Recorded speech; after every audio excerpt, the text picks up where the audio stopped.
Ah.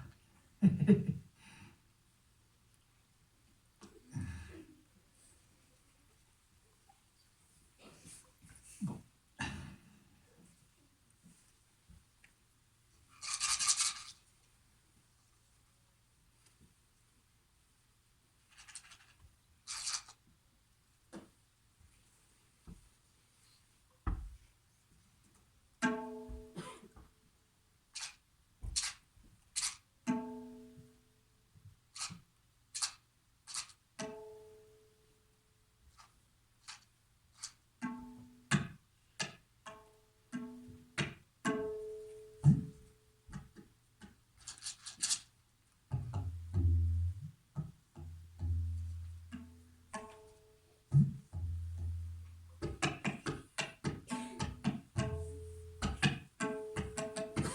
Na na na na tun tun tun tun kat kat kat kat na na na tun tun tun tun kat kat kat kat na na na tun. Da da da da da da da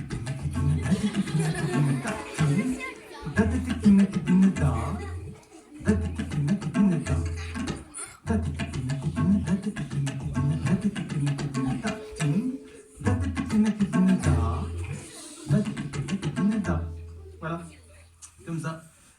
Eh ben, les présentations sont faites, vous savez qui je suis et d'où je viens. Et donc nous allons sans plus tarder rentrer dans le vif du sujet. Aujourd'hui, le jardinage au naturel. Je vais vous faire 2 propositions pour jardiner de façon, on va dire, naturelle.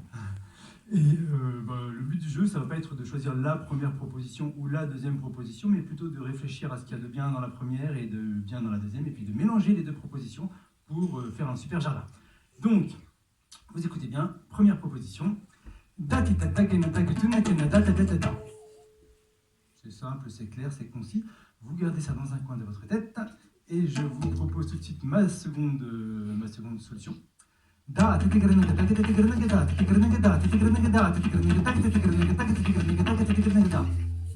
Voilà. Donc, les enfants, je vous laisse réfléchir. Bien entendu, les adultes, vous pouvez aider les enfants, on est quand même à l'école. Et puis, s'il le faut, nous ferons des groupes de travail. Pendant ce temps-là, moi, pendant que vous réfléchissez, je vais goûter l'eau de Carantec. Parce qu'à chaque fois que j'arrive quelque part, j'ai ma gourde, je la remplis en arrivant, comme ça je peux goûter l'eau partout en Bretagne, même ailleurs. L'eau du robinet. Je ne suis pas allé directement dans la rivière, je prends l'eau du robinet.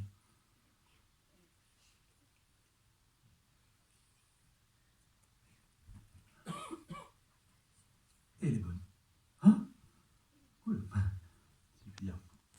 Jeu de mots, cool, l'eau cool. Parce que je viens de l'inventer, je ne suis pas content. Bon, je réfléchissais pendant ça. Parce que... Alors, je suis arrivé il y a 2 heures, elle a eu le temps de décanter un peu, mais franchement, c'est bien. Ça va?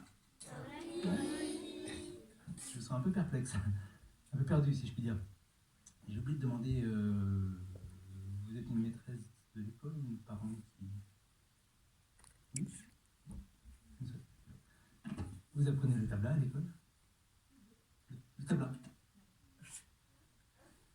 Ah, donc en fait, vous ne parlez pas tabla.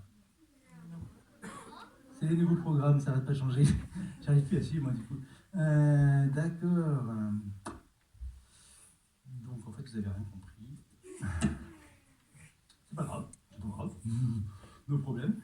Je vais vous expliquer.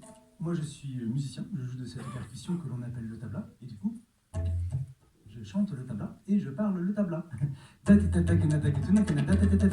Mais comme je suis aussi jardinier, je parle aussi le... Non, le français, en fait. Tout le monde parle français? Eh ben, c'est formidable, on va continuer en français. En plus, je ne suis pas venu aujourd'hui vous parler de mes tablas, rassurez-vous, je suis bien venu vous parler de mon potager avec mes tablas. Et pourquoi je suis venu avec mes tablas? Parce que je suis venu vous parler de mon meilleur ami qui s'appelle l'ombric fourchu. Et l'ombric fourchu, c'est un ver de terre.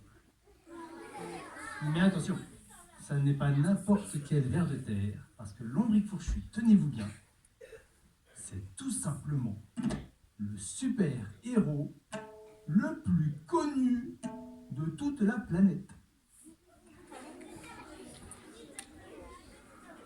Vous le connaissez? Bon, vous ne le connaissez pas, vous êtes en train de me dire que je vous raconte n'importe quoi. Je vais vous expliquer pourquoi, bien que vous ne connaissiez pas encore l'ombric fourchu, on peut affirmer sans se tromper que l'ombric fourchu, c'est le super-héros le plus connu de toute la planète. Imaginons ensemble une balance. D'un côté de la balance, je vais mettre tous les animaux de la Terre. Alors, je vais mettre tous les éléphants, ploum. Je vais mettre tous les hippopotames, ploum, ploum.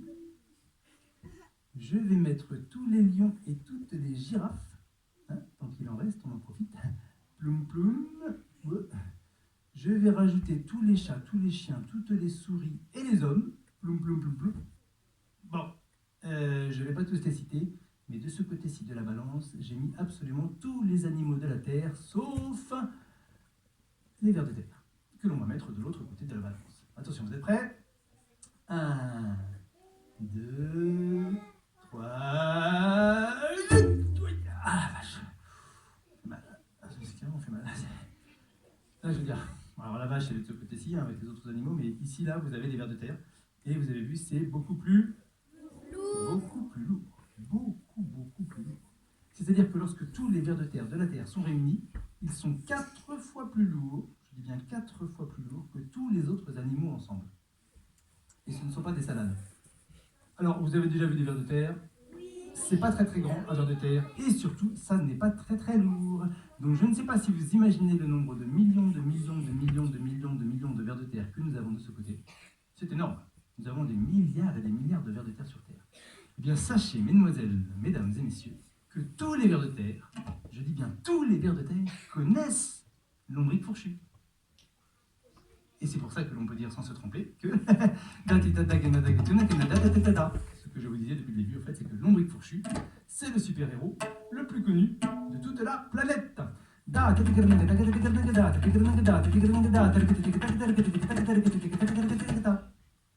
Juste là. Ah oui, bah de toute façon, vous ne parlez pas table là, vous avez pas compris. Moi, j'étais en train de vous dire. Excusez-moi, rasseyez-vous. Bon, ça veut dire que je suis jardinier. Je l'ai déjà dit, ça, je suis jardinier. Oui, je l'ai dit. Ça veut dire que sur les bords de mon potager, depuis des mois, je fais un grand tas, en fait. C'est le même mot en tablaille en français, c'est cool. Alors, ce grand tas, les enfants, c'est le tas le plus connu du monde. C'est un petit peu la star d'État. On pourrait dire le président d'État, si vous voulez. Et c'est un tas dans lequel je mets à pourrir tous les déchets de la cuisine et tous les déchets du jardin qui veulent bien pourrir dans la nature, mais sans la polluer. Est-ce que quelqu'un parmi vous peut me donner le nom de ce tas? Oui, mademoiselle. Je sais, je louche un petit peu, après je donne la parole à quelqu'un, c'est une catastrophe. Alors, je pensais mademoiselle qui est en vert clair, qui se retourne. Bon, ça ne veut pas être du vert clair, c'est du jaune fluo peut-être? Oui, c'est bon.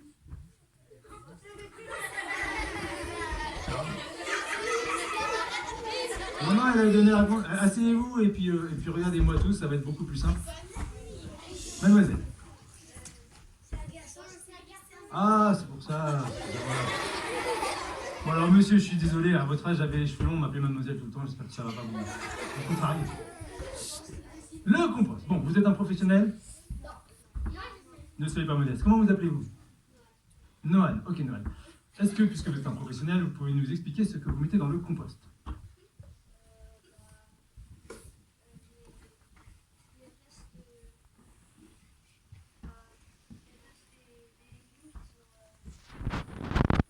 Voilà, les restes de légumes pourris. Ok. Monsieur.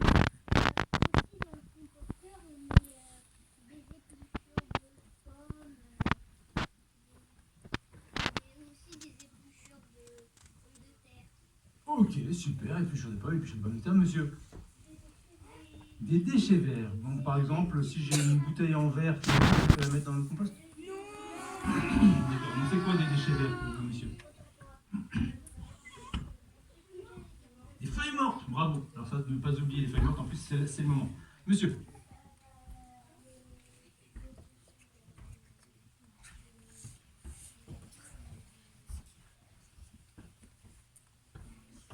Super, épluchure de légumes. Ok, ouais, monsieur.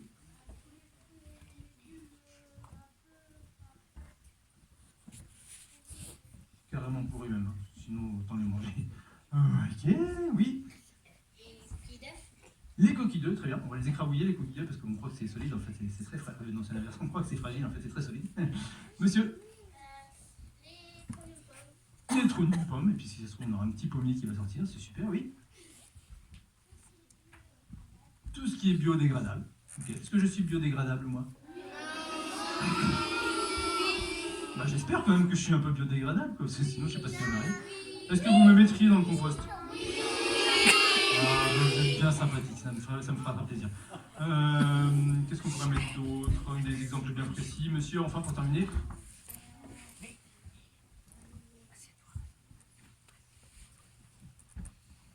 Il faut parler fort parce que je suis presque rendu dans le compost et j'entends plus très bien. Ok, bon, on va dire que c'est bon. Monsieur, à côté alors, du coup?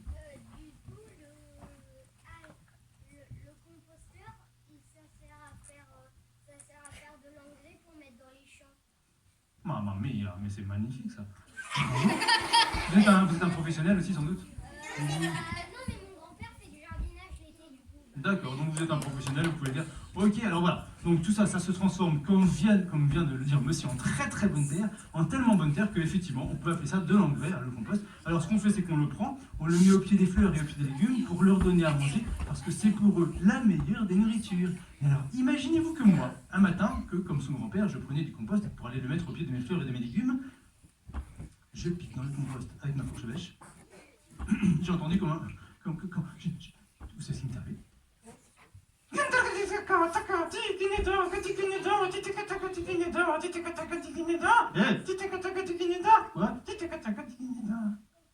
Un verre de terre, un compost. Il a pas l'air content, hein. Les gars, regardez celui-là, il va nous casser tout notre tas, il va nous casser tout notre tas, il va nous casser tout. Oh. Excusez-moi, monsieur le verre de terre, mais ce n'est pas votre tas, c'est mon tas, c'est moi qui l'ai fait. Alors, je veux bien partager avec vous, mais moi j'en ai besoin parce que c'est de la nourriture pour mes fleurs et puis pour mes légumes. Et puis avant de me crier dessus, vous remarquerez quand même que j'utilise la fourche bêche, hein, pour ne pas risquer de couper les vers de terre en deux avec une pelle. D'accord, super. Je vois que ça ne va pas être facile ce matin. Je ne sais pas comment vous faites, parce que moi je viens de Rennes, hein, et alors à Carentais, je ne sais pas, mais à Rennes, nous, pour se faire des copains, on se paye un verre. Hein? Un verre à boire? Hein? J'ai cru un verre de terre. Non, pas un verre de terre. Monsieur le verre de terre, j'ai ici quelques feuilles d'ortie qui pourrissent dans de l'eau de pluie. Je suis sûr que ça va vous plaire. Ah ouais, j'adore ça. Tenez, ça va vous aider à digérer le compost. Ah, encore. Encore.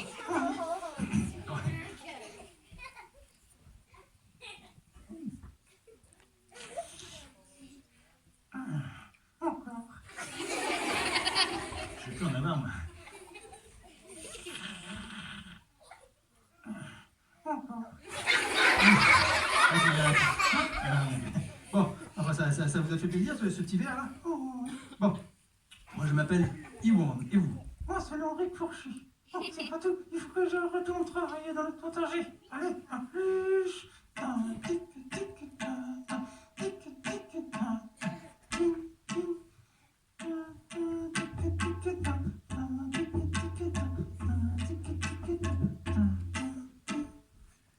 Vous savez ce que fait l'ombric fourchu quand il regarde à droite, puis à gauche?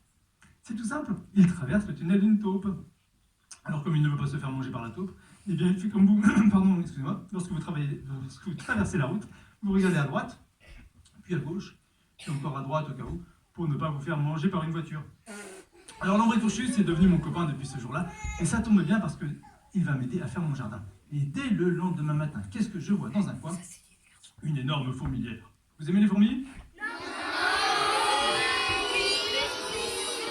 Moi, quand j'avais 5 ans, les fourmis, c'était ma passion, parce que tous les matins, grâce aux fourmis, je battais des records. Voilà comment ça se passe pour battre des records avec les fourmis. Alors le soir, je prévoyais à côté de mon lit une grande paille. Celle-là n'est pas très grande, mais à l'époque elle était plus longue. Je posais cette grande paille à côté de mon lit, voilà, comme ça, hop là. Et le lendemain matin, comme j'avais 5 ans, je me réveillais à